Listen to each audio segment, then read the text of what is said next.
ये है पाकिस्तानी गुमनाम,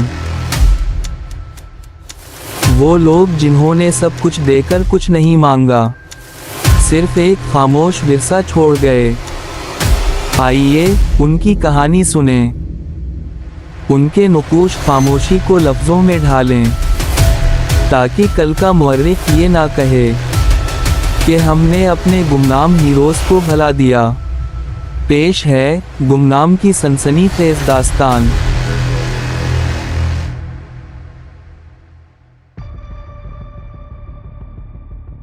अल्फा 1 को दूर खड़ा जहाज नजर आ चुका था और ये वाज़ेह हो गया था कि डेविड आगे क्या करना चाहता है। सुल्तान की बेचैनी मजीद बढ़ गई थी। तैमूर पूरी जाफिशानी से कश्ती चला रहा था और रफ्तार को खतरनाक हद तक तेज कर चुका था। आहिस्ता चलाओ, समंदर खौफनाक हुआ पड़ा है, कहीं हमारी ही लाइन ना लग जाए, सुल्तान फिक्रमंदी से बोला। और यही वो लम्हा था जब पीछे आने वाली कश्तियों में से एक की जानिब से उन पर राकेट दागा गया। बहुत ही कम फासले से राकेट इन्हें छूता हुआ आगे की जानिब निकल गया। सुल्तान ने पीछे मुड़ते हुए अपनी मशीन गन को बर्स्ट मोड पर सेट किया और कंधे के साथ लगाते हुए इसके व्यू फाइंडर में देखने लगा। जैसे ही सुल्तान का निशाना बोट चलाने वाले पर आया, उसने गन चला दी। बहुत सारी गोलियां बोट चलाने वाले के बदन को छीदती हुई उसका काम तमाम कर गईं।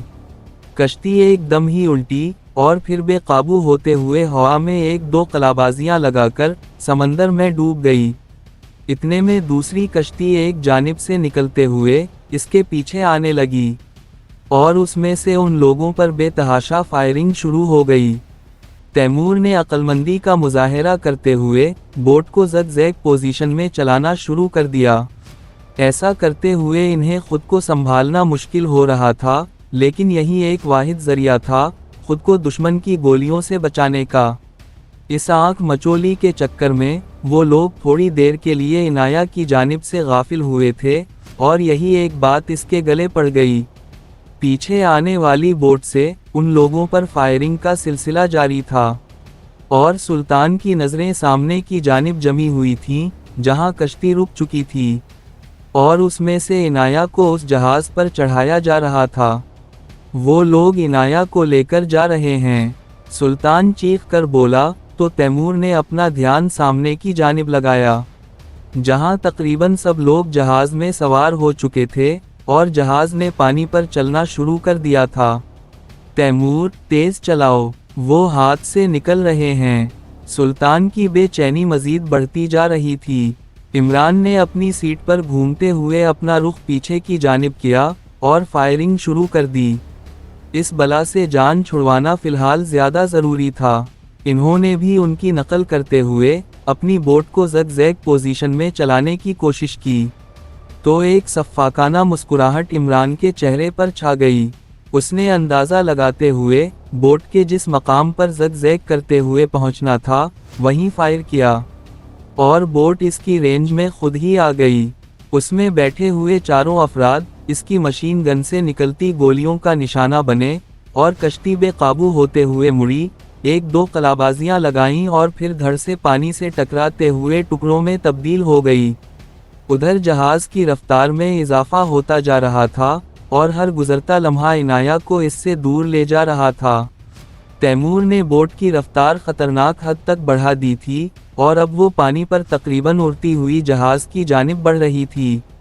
जहाज़ अपनी पूरी रफ्तार में आ चुका था और अब किसी भी वक्त इसका पानी से राब्ता मुनक़ते होने वाला था। जहाज़ के पैनल के पास चलो, सुल्तान ने चीखते हुए कहा। लहरें बहुत तेज़ हैं दोस्त, हम लोग सर्वाइव नहीं कर पाएंगे। तैमूर सुल्तान की जानिब देखते हुए बोला, ज़्यादा से ज़्यादा डूब जाएंगे ना, जल्दी करो तैमूर, वक्त बिल्कुल भी नहीं है, सुल्तान चीखते हुए बोला। एक तो समंदर का अपना शोर बहुत था क्योंकि वो भरा हुआ था, दूसरा जहाज़ ने भी अच्छा खासा शोर मचाया हुआ था और उनकी पावर बोट की अपनी भी अच्छी खासी आवाज़ थी। ये सारा शोर मिलकर इन्हें चीख कर बात करने पर मजबूर कर रहा था। तैमूर बोट को जहाज़ के इंतहाई करीब ले आया और उसे तकरीबन पैनल के साथ लगाने की कोशिश की, लेकिन यहाँ बोट ने बुरी तरह से डोलना शुरू कर दिया था। सुल्तान के लिए इतनी ही मोहलत काफ़ी थी, और अचानक ही उसने हवा में छलांग लगा दी। उधर उसी वक्त जहाज़ ऊपर की जानिब उठना शुरू हो गया। सुल्तान का हाथ बमुश्किल फ्लोटिंग स्टैंड के कोने पर पड़ा, जिसे उसने मजबूती से थाम लिया। इसके पीछे इमरान भी खड़ा हुआ, लेकिन तब तक वो बोट से फासले पर पहुंच चुका था। एक हाथ से लटकते हुए उसने मुड़कर पीछे देखा, तो वो तीनों उसे पानी में छलांग लगाने का इशारा कर रहे थे। लेकिन उसने घूमते हुए खुद को थोड़ा ऊपर की जानिब उठाया और अपना दूसरा हाथ भी स्टैंड पर जमा दिया। ये इस बात का इशारा था कि अब वो पीछे नहीं हट सकता। जहाज़ हवा में बुलंद हो रहा था और उसे खुद को संभालना मुश्किल होता जा रहा था। सुल्तान ने खुद को थोड़ा और ऊपर की जानिब उठाया और स्टैंड से लटकते हुए उसके ऊपर चढ़ गया और जहाज़ में दाखिले का रास्ता तलाश करने लगा। ये एक दरमियाने दर्जे का जहाज़ था, जिसमें 20 से 25 बंदों की गुंजाइश होती है। जहाज़ को देखकर लग रहा था कि उसने किसी समंदर या दरिया में ही लैंड करना है, क्योंकि वो खुश्की पर लैंड नहीं कर सकता था। सुल्तान सिर्फ वक्त का इंतज़ार कर रहा था, इसलिए खुद को स्टैंड पर जमा कर बैठते हुए उसने अपनी पुश्त पर लगा बैग उतारना शुरू कर दिया।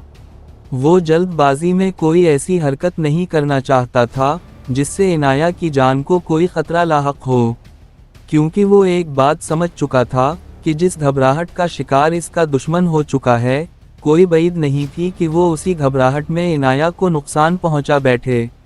जहाज़ के पैनल पर खुद को मजबूती से जमाए सुल्तान एक और प्लान तरतीब दे रहा था, जो इनाया तक पहुंचने का वाहिद रास्ता था। डेविड इंतहाई गुस्से की हालत में बैठा, मुंह से झाग उड़ा रहा था। डेनियल भी वहां मौजूद था, लेकिन उसके बोलने की हिम्मत जवाब दे गई थी। किसने उसे इत्तला दी कि हमने उसकी महबूबा को वेंस में रखा हुआ है? हमने उसे यहाँ इसलिए छुपाया था कि वो सीधा हमारे पीछे तल अबीब में आए, और फिर हम उसे कहीं भागने ना दें। लेकिन एक दिन भी नहीं गुजरा और वो बिल्कुल ठीक जगह पर पहुँच गया। है कोई हम में से जो उसे एक एक पल की खबर दे रहा है? तुम पता लगाओ, वरना मैं तुम सबकी ऐसी की तैसी फेर कर रख दूंगा। डेविड बहुत गुस्से की हालत में था और इसका बस नहीं चल रहा था कि वो सब कुछ जलाकर राख कर डाले। वो डेनियल से अबरानी ज़बान में बात कर रहा था ताकि इनाया इसकी बात समझ ना पाए। चीफ, अब मैं क्या कह सकता हूँ, लेकिन मुझे भी हैरत हो रही है कि हम जहाँ जाते हैं वो हमारे पीछे ही चला आता है। डेनियल हैरानी से बोला, तो डेविड ने चौंकते हुए इनाया की जानिब देखा। इसे चेक करो, कोई ट्रांसमीटर तो नहीं लगा हुआ इसके साथ, जो इसकी हर लोकेशन उस अल्फा 1 तक पहुंचा रहा है। वो इनाया को मशकूक अंदाज में देखते हुए बोला, तो इनाया इसकी जानिब देखने लगी। इसे सिर्फ 3 ही अल्फाज समझ में आ सके थे, एक ट्रांसमीटर, दूसरा लोकेशन और तीसरा अल्फा 1। वो सुर्ख आंखें लिए डेविड को घूरने लगी। हाँ, देख लो, अब अपनी नाकामी का मलबा मेरे ऊपर डाल दो। अच्छी तरह से देखना डेनियल, कहीं कोई शुबाह बाकी ना रह जाए। इनाया चौंकते हुए बोली, तो डेविड समेत डेनियल ने भी चौंकते हुए इसकी जानिब देखा। तुम हमारी बातें समझ रही हो? डेनियल अजीब से लहजे में बोला। बुद्धू, इस बंदे की हर बात सामने वाला समझ जाता है, लेकिन याद रखना, तुम लोग कहीं भी चले जाओ, चाहे मेरे साथ या फिर मुझे मारकर कहीं फेंक दो, वो तुम्हारा पीछा तब तक नहीं छोड़ेगा जब तक वो इसकी जान ना निकाल ले। इनाया डेविड की जानिब इशारा करते हुए बोली, तो वो आपे से बाहर हो गया और अपनी गन निकालते हुए इनाया पर तान ली। तो तुम्हारा काम मैं अभी तमाम किए देता हूँ, आज ये किस्सा ही ख़त्म हो जाएगा, फिर मैं इस मामले को ज़्यादा बेहतर तरीके से देख सकूँगा। इतना बोलते ही डेविड ने इनाया पर गोली चला दी। डेनियल कुछ समझ चुका था कि क्या होने जा रहा है, इसलिए बरवक्त डेविड के हाथ पर अपना हाथ मारते हुए निशाना खता कर डाला। गोली इनाया के सर के पास से गुजरती हुई एक तरफ के शीशे में सुराख करती हुई बाहर निकल गई। चीफ, ये आप क्या कर रहे हैं? होश में रहें, इसका जिंदा रहना हम लोगों के लिए बहुत ज़रूरी है, वरना सारी प्लानिंग धरी की धरी रह जाएगी। डैनियल ने डेविड के हाथों से गन छीनने की कोशिश करते हुए कहा, तो डेविड मजीद आपे से बाहर हो गया। छोड़ो मुझे डैनियल, मैं इस फसाद की जड़ को आज ख़त्म करके रहूँगा। ये लड़की मेरे आसाबों पर सवार होती जा रही है। डेविड गन छीनने के लिए जोर लगाने लगा। फसाद की जड़ ये नहीं है बॉस, वो है जो आसिफ की तरह हमारे पीछे पड़ गया है। आसाब उस बंदे ने हमारे कमज़ोर किए हुए हैं, इसलिए अपना गुस्सा उसके लिए बचा कर रखें। डैनियल चूंकि जसामत में भी डेविड से ज़्यादा था, तो आखिरकार उसके हाथों से गन छीनते हुए उसने डेविड को एक आखिरी बार समझाया, और तुम इस ज़बान को जितना कम इस्तेमाल करोगी इतना ही महफूज रहोगी, वरना फजूल में मारी जाओगी। अब मैं तुम्हारे मुंह से एक भी बकवास ना सुनूं। डैनियल ने इनाया को भी आरे हाथों लेते हुए गन को अपने हॉलिस्टर में डाला और शीशे की जानिब बढ़ा, जिसमें से हवा तेज़ी से बाहर निकल रही थी और शोर बुलंद होता जा रहा था। अभी महज उसने 2 कदम ही उठाए होंगे कि शीशा एक धमाके से उखड़ गया और हवा तेज़ी से बाहर निकलने लगी। जहाज़ डोल कर रह गया और सायरन तेज़ी से बजने लगे। जहाज़ का पायलट अंदर चला आया और टूटी हुई खिड़की को देखते ही इसकी हालत गैर होना शुरू हो गई। ये कैसे हुआ? गोली लगी है उस जगह पर। डैनियल मायूसी से देखते हुए बोला, तो वो हड़बड़ा कर वापस काकपट की जानिब भागा। थोड़ी देर में ही जहाज़ की रफ्तार कम होने लगी और इसकी ऊंचाई में भी कमी वाक़ई हो गई। थोड़ा नीचे आने के बाद जहाज़ ने डोलना तो बंद कर दिया, लेकिन हवा अभी भी इस टूटी हुई खिड़की से बाहर निकल रही थी और बहुत शोर मचा हुआ था। पायलट वापस आया और जहाज़ की पिछली जानिब निकल गया। थोड़ी देर में उसकी वापसी हुई और उसके हाथों में एक कार्डबोर्ड और टेप का रोल था। वो शीशे की जानिब गया और यही वो वक्त था जब इस पर एक आफत टूट पड़ी। डैनियल और डेविड ने भी चौंकते हुए पायलट की जानिब देखा, जबकि इनाया पर तो शादी मरग की सी कैफियत तारी हो गई थी। वो सोच भी नहीं सकती थी कि अल्फा 1 ऐसा भी कुछ कर सकता है। जहाज़ गहरे समंदर के ऊपर से उड़ रहा था और इनाया को महसूस हुआ कि वो शायद जहाज़ में दाखिल नहीं हो पाएगा। उसीलिए सुल्तान स्टैंड पर एक मुनासिब जगह तलाश करके रुक गया। फिर इसे गोली चलने की आवाज़ आई और उसकी तरफ के शीशे में सुराख हो गया। सुल्तान के दिल में वसवसे पैदा होने लगे और वो एहतियात से अपनी जगह से उठा। हवा का दबाव बहुत ज़्यादा था और वो किसी भी लम्हे नीचे गहरे पानियों में गिर सकता था, लेकिन एक अनदेखी कुव्वत थी जो इससे ये सब करवा रही थी। बड़ी मुश्किल से वो शीशे तक पहुंचा और नीचे झुककर इसका मुआयना करने लगा। सुराख बहुत छोटा था और ऐसा सुराख आसानी से बड़ा नहीं होता।